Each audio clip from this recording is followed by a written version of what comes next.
ओम नमः शिवाय। शिवजी सदा सहाय। ओम नमः शिवाय। गुरुजी सदा सहाय। शिव के विवाह का उपसंहार, उनके द्वारा दक्षिणा वितरण, वर वधु का कोहबर और वास भवन में जाना, वहां स्त्रियों का उनसे लोकाचार का पालन कराना, रति की प्रार्थना से शिव द्वारा काम को जीवन दान एवं वर प्रदान, वर वधु का एक दूसरे को मिष्ठान भोजन कराना और शिव का जन्मासी में लौटना। ब्रह्मा जी कहते हैं, नारद, तदंतर मेरी आज्ञा पाकर महेश्वर ने ब्राह्मणों द्वारा अग्नि की स्थापना करवाई और पार्वती को अपने आगे बिठाकर वहां ऋग्वेद, यजुर्वेद तथा सामवेद के मंत्रों द्वारा अग्नि में आहुतियां दी।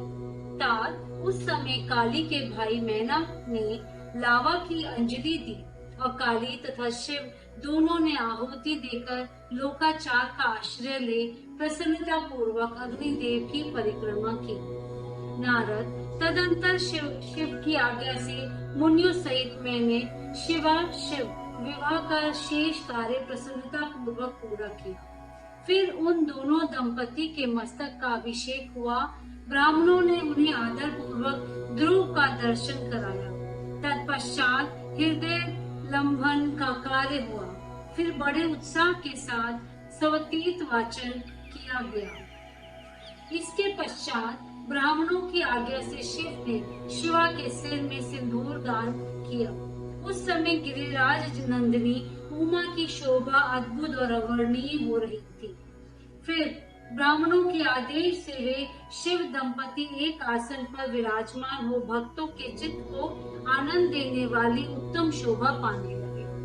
मुने, तदंतर अद्भुत लीला करने वाले उन नव दंपति ने मेरी आज्ञा पाकर अपने स्थान पर आ संत्रव प्राशन किया।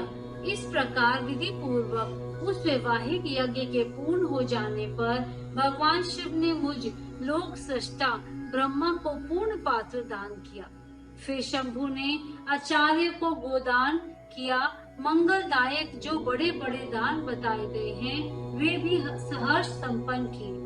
तत्पश्चात उन्होंने बहुत से ब्राह्मणों को पृथक पृथक 100 स्वर्ण मुद्राएं दी, करोड़ों रत्न दान किए और अनेक प्रकार के द्रव्य बांटे। उस समय सब देवता तथा दूसरे चराचर जीव मन में बड़े प्रसन्न हुए और जोर जोर से जय जयकार की ध्वनि होने लगी। सब और मांगलिक शब्द और गीत होने लगे। वाद्यों की मनोहर ध्वनि सबके आनंद को बढ़ाने लगी। इसके बाद श्री विष्णु, मैं, देवता, ऋषि तथा अन्य सब लोग गिरिराज से आज्ञा ले बड़ी प्रसन्नता के साथ शीघ्र ही अपने अपने डेरे में चली आई। उस समय हिमालय नगरी की स्त्रियां आनंद मग्न हो शिव और पार्वती को लेकर कोहबर में गईं। वहां उन सब ने आदर पूर्वक वर वधु से लोकाचार का संपादन कराया।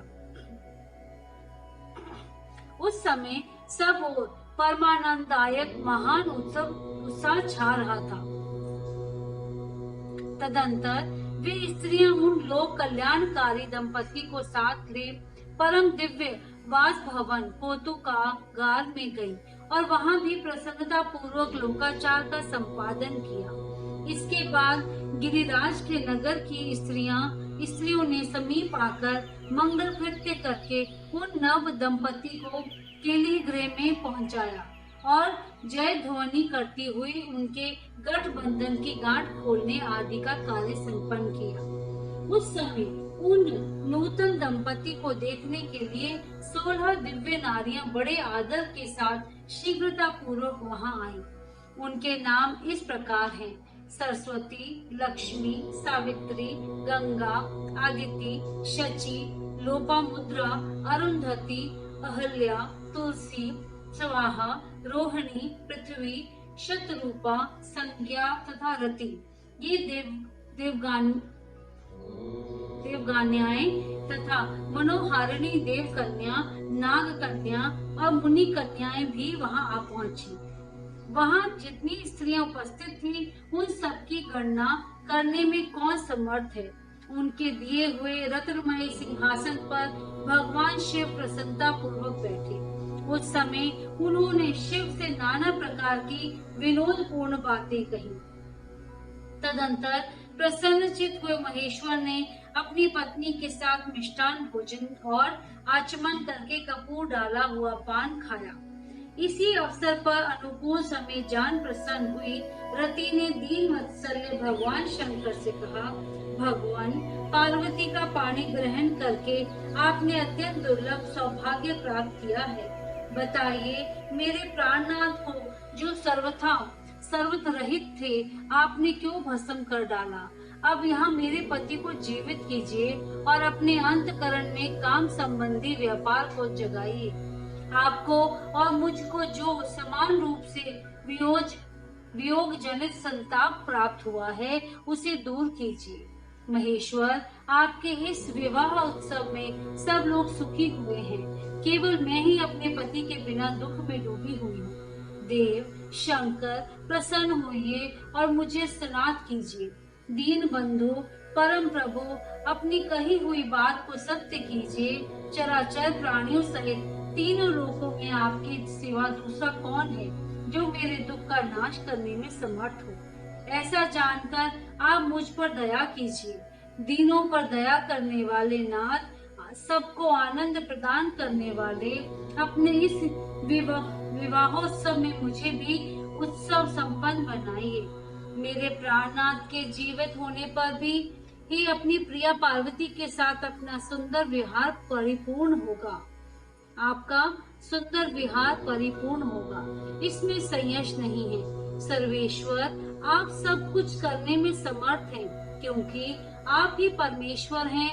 यहाँ अधिक कहने से क्या लाभ। सर्वेश्वर, आप शीघ्र मेरे पति को जीवित कीजिए।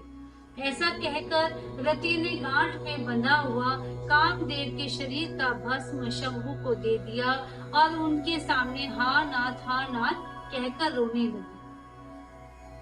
रति का रोदन सुनकर सरस्वती आदि सभी देवियां रोने लगी और अत्यंत दीन वाणी में बोली, प्रभु, आपका नाम भक्त वत्सल्य है। आप दीन बंधु और दया के सागर हैं। अतः काम को जीवन दान दीजिए और रति को उत्साहित कीजिए। आपको नमस्कार है। ब्रह्मा जी कहते हैं, नारद, उन सबकी यह बात सुनकर महेश्वर प्रसन्न हो गए। उन करुणा सागर प्रभु ने तत्काल ही रति पर कृपा की। भगवान शूलपाणी की अमृतमयी दृष्टि पड़ते ही पहले जैसा रूप, वेश और चिन्ह से युक्त अद्भुत मूर्तिधारी सुंदर कामदेव उस भस्म से प्रकट हो गया। अपने पति को वैसे ही रूप, आकृति, मंद मुस्कान और धनुष बाण से युक्त देख रति ने महेश्वर को प्रणाम किया। वे कृतार्थ हो गई। उसने प्राणनाथ की प्राप्ति कराने वाले भगवान शिव का अपने जीवित पति के साथ हाथ जोड़कर बारंबार स्तवन किया।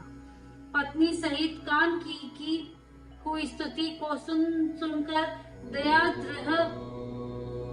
हृदय भगवान शंकर अत्यंत प्रसन्न हुए और इस प्रकार बोले। शंकर ने कहा, मनोभाव, पत्नी सहित तुमने जो स्तुति की है उससे मैं बहुत प्रसन्न हूँ।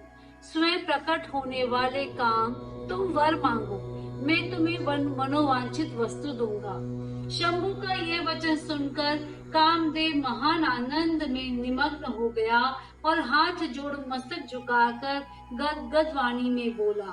कामदेव ने कहा, देव देव महादेव, करुणा सागर प्रभु, यदि आप मुझ पर प्रसन्न हैं तो मेरे लिए आनंददायक होइए। प्रभु, पूर्व काल में मैंने जो अपराध किया था उसे क्षमा कीजिए। स्वजनों के प्रति परम प्रेम और अपने चरणों की भक्ति दीजिए। कामदेव का यह कथन सुनकर परमेश्वर शिव प्रसन्न हो बोले, बहुत अच्छा। इसके बाद उन करुणानिधि ने हंसकर कहा, महामते कामदेव, मैं तुम पर प्रसन्न हूँ। तुम अपने मन से भय को निकाल दो। भगवान विष्णु के पास जाओ और इस घर से बाहर ही रहो। तदंतर काम शिव जी को प्रणाम करके बाहर आ गया। विष्णु आदि देवताओं ने उसे आशीर्वाद दिया। इसके बाद भगवान शंकर ने उस वास भवन में पार्वती को बाएं बिठाकर मिष्टान भोजन कराया और पार्वती ने भी प्रसन्नता पूर्वक उनका मुंह मीठा किया। तदंतर वहां लोकाचार का पालन करते हुए आवश्यक कृत्य करके मैना और हिमवान की आज्ञा दे भगवान शिव जनवासी में चले गए। मुने उस समय महान उत्सव हुआ और वेद मंत्रों की ध्वनि होने लगी। लोग चारों प्रकार के बाजे बजाने लगे। जनवासी में अपने स्थान पर पहुंचकर शिव ने लोकाचारवश मुनियों को प्रणाम किया, श्री हरि को और मुझे भी मस्तक झुकाया। फिर सब देवता आदि ने उनकी वंदना की। उस समय वहां जय जयकार, नमस्कार तथा समस्त विघ्नों का विनाश करने वाली शुभदायिनी वेद ध्वनि भी होने लगी। इसके बाद मैंने भगवान विष्णु ने तथा इंद्र, ऋषि और सिद्ध आदि ने भी शंकर जी की स्तुति की। गिरिजा नायक महेश्वर की स्तुति करके वे विष्णु आदि देवता प्रसन्नता पूर्वक उनकी यथोचित सेवा में लग गए।